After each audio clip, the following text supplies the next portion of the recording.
Hello बच्चों, जैसा कि आज डेटेड 8 अगस्त को हमने 8 बजे क्लास रखा था, but due to some inconvenience वहाँ पे एक वाईफाई नहीं आ रहा था एक तो, और दूसरा थोड़ा उसका कनेक्टिविटी की प्रॉब्लम थी।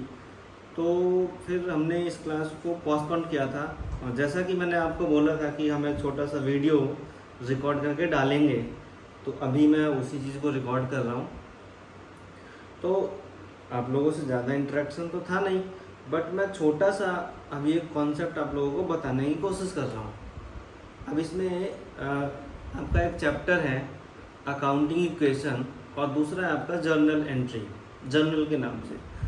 तो मैं छोटा छोटा आपको बता देता हूँ कि जैसे अकाउंटिंग इक्वेशन आप करने जाएंगे, तो उससे पहले आपके लिए बहुत ज़रूरी है जो आपके फाइनेंशियल स्टेटमेंट्स में प्रॉफिट एंड लॉस और बैलेंस शीट का जो फॉर्मेट है, उसको आप अपने हाथों से 2 बार लिखिए।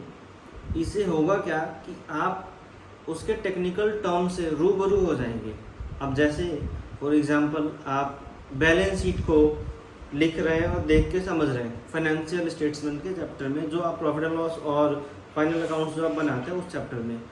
तो अब इसमें होता क्या बच्चों कि एग्जांपल के तौर पे हम बैलेंस शीट को 2 बार लिखने की कोशिश कर रहे हैं, तो उसमें आप देखेंगे कि कैपिटल, लाइबिलिटीज़, असेट्स, ठीक है। तो अब असेट्स में भी क्या, fix assets, non current assets और करेंट असेट्स।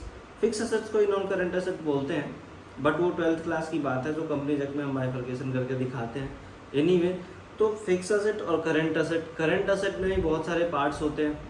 तो जैसे कि आप लोगों को लगता है कि अरे सर ने मुझे थ्योरी नहीं पढ़ाया, ये नहीं पढ़ाया। देखो बच्चों, 11th एक बेसिक क्लास है जिसमें आपको बेसिक नॉलेज होना चाहिए। आपसे एक्सपर्ट नॉलेज लोग एक्सपेक्ट भी नहीं करते हैं। एटलीस्ट आपको बेसिक नॉलेज, जो टर्मिनोलॉजी बोलते हैं अकाउंट्स में, आपको वो आना चाहिए। अब जैसे sundry debtors, trade receivables, bank, ये सब क्या है, करंट असेट के पार्ट हैं, ठीक है। अब आप लोग क्या करते हो, अरे किसी ने सन्ड्री डेटर्स को लिखवा दिया वर्ड में, तो आप सोचते हो अरे ये तो बहुत अच्छा पढ़ाते हैं। अकाउंट्स में रट्टा लगाने के लिए कुछ भी नहीं है। सिंपल सरल शब्दों में आप अकाउंट्स को अंडरस्टैंड कर लो, ग्रैब कर लो। हाँ, 2-3 चीज़ें होती हैं जो कॉन्सेप्ट वाइज होती हैं, बट वो भी अगर आपने अंडरस्टैंड कर लिया तो रट्टा लगाने की तो ज़रूरत है ही नहीं। देखो, यहाँ पे रट्टा लगाओगे तो डेबिट को क्रेडिट कर दोगे और क्रेडिट को डेबिट कर दोगे और हिसाब कर दोगे तुम बराबर, ठीक है। तो अब अकाउंटिंग इक्वेशन के पॉइंट ऑफ व्यू से बात करते हैं। आप जैसे उसमें लिखते हो कि अकाउंटिंग इक्वेशन क्या है, तो आप बताते हो ना sir capital equals to assets minus liability. अब असेट्स में क्या, तो असेट्स में क्या, अपना वो चैप्टर देख लेते हैं, fix assets plus current asset. Current asset में क्या, bank, cash, inventory, debtors, trade receivables, prepaid expenses. अच्छा, लाइबिलिटी में क्या, loans, sundry creditors, trade payable etcetera. तो और जो बच गया वो कैपिटल है। तो अब समझो, आप जो अकाउंटिंग इक्वेशन कर रहे हो वो वही चीज़ें तो लिखते हो आप कि sir asset equals to capital plus liability, capital equals to asset minus liability. तो आप उसी चीज़ को प्रेजेंट करके लाइन बाय लाइन, कॉलम में लिखते हो, ठीक है। तो अगर मेरी मानो तो आप क्या करो, एक बार फाइनेंशियल स्टेटमेंट के बैलेंस शीट को रिव्यू कर लो, फिर हम उसके बाद, अब तो हमने तो शुरू कर ही दिया क्लास, उसके बाद देखते हैं अकाउंटिंग इक्वेशन। तो ऐसे खत्म हो जाएगा। सेकंड थिंग बच्चों, देखो, अगर आपने कॉमर्स ज्वाइन किया है और आप अकाउंट्स में हो और अकाउंटेंसी में आगे बढ़ना चाहते हो, तो मैं बीइंग अ चार्टर्ड अकाउंटेंट आपसे सिर्फ एक ही चीज़ एक्सपेक्ट करता हूँ। अगर आपने ज़िंदगी में एक चीज़ कर लिया ना, तो समझो कि सब हो गया। अब वो क्या है, वो है बच्चों जर्नल एंट्री। क्योंकि देखो, आज के डेट में बहुत सारे अकाउंटिंग सॉफ्टवेयर्स आ गए हैं, वो आपसे ये नहीं कहता कि आप अकाउंटिंग इक्वेशन बनाओ, आप प्रॉफिट एंड लॉस बनाओ, आप बैलेंस शीट बनाओ, आप लेजर बनाओ, आप ट्रायल बनाओ। वो आपसे कुछ नहीं पूछेगा, आपसे वो सिर्फ एक चीज़ डिमांड करेगा, जर्नल एंट्री। अगर आपने वो सही से पुट कर दिया, सही एंट्री कर दी, तो बैलेंस शीट सही बन जाएगी, वो अपने आप बना के देगा।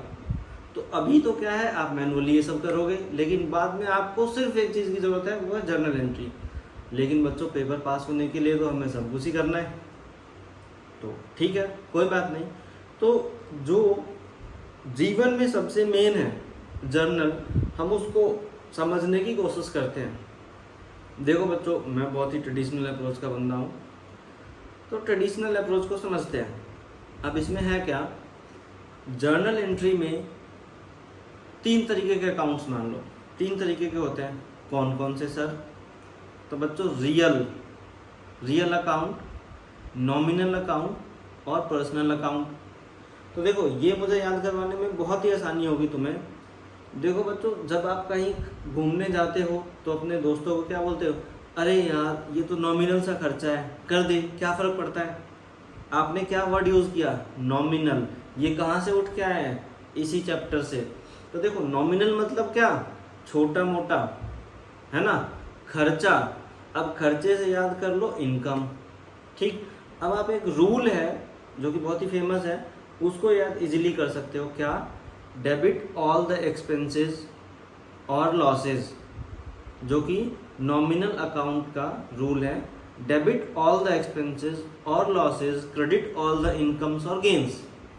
नॉमिनल अकाउंट हमारा इतना ही क्लियर हो जाता है। अब देखो बच्चों, अब मैंने बताया रियल अकाउंट, ठीक है। अब रियल अकाउंट क्या होता है, अब जैसे मान लो हमारा ये है लैपटॉप को उस पर रखने वाला। अब ये क्या इससे चोट लगता है? बिल्कुल लगता है। ये वास्तविक है? बताओ, वास्तविक तो है। तो ये क्या है, हम इसको ऐसे थिंक करेंगे कि जैसे ये मेरे घर में आ रहा हो, सपोज ये यहाँ पे मेरा गेट है, तो ये गेट के बाहर या तो जाएगा या अंदर आएगा। रियल, वास्तविक, गेट के बाहर जाएगा या फिर आएगा, ठीक है।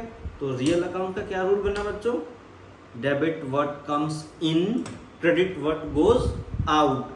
जो अंदर आया वो डेबिट, जो बाहर गया वो क्रेडिट। अब इससे भी बहुत ज़्यादा आसान है पर्सनल अकाउंट। देखो, पर्सनल किस शब्द से बना है, पर्सन। पर्सन मतलब क्या, जिसके अंदर ब्लड हो, जिसके अंदर खून हो। जैसे राम के अंदर खून होगा, श्याम के अंदर खून होगा, मोहन के अंदर खून होगा, प्रीतम के अंदर खून होगा। हम लोग पर्सन ही तो हैं। तो देखो, हम लोग बीइंग अ पर्सन क्या करते हैं, किसी से कुछ सामान लेते हैं, कैश लेते हैं, या फिर किसी को कुछ सामान देते हैं, ठीक बात है। तो अब इससे क्या रूल बना अपना, debit the receiver, credit the giver, ठीक है। इतना क्लियर है।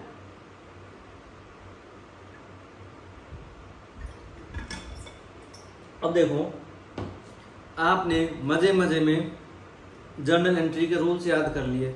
रिवाइज करते हैं। 3 तरीके का account, real, nominal, personal. Real का rule, debit what comes in, credit what goes out. Personal, debit the receiver, credit the giver. Nominal, debit all the expenses और losses, credit all the incomes और gains. तो इन्हीं चीज़ों के base पे हम journal entry को ड्राफ्ट करते हैं। अब आप लोग क्या करते हो, इस चीज़ को रट्टा मारते हो। देखो, मैं 11 साल से पढ़ा रहा हूँ, लोगों के समझ इतनी जल्दी नहीं आता, बच्चों के समझ, बट उनकी जो गलती है वो मैं आपको बताता हूँ। वो करते क्या है, वो बोलते हैं डेबिट ऑल द इनकम्स और गेन्स, क्रेडिट द गिवर, इस टाइप से। अब देखो, रट्टा लगाओगे तो यही होगा ना। अगर आपने अंडरस्टैंड कर लिया तो फिर वाह वाह है, क्या दिक्कत है। अब इसमें कोई बड़ा कुछ वो नहीं, मैंने आपको एग्जाम्पल भी दे दिया। अब बच्चों, अगर आपके समझ इतना आता है तो हमने तो सिर्फ इतना रिकॉर्ड किया है, बाकी थोड़ा जब हम लाइव क्लासेस में इंटरेक्ट कर रहे होंगे तो मैं आपको और अच्छे से बुक के साथ क्वेश्चन आंसर्स करवा के आपको सारा क्लियर करवाऊंगा। अभी के लिए फ़िलहाल इतना ही। धन्यवाद। जय हिंद।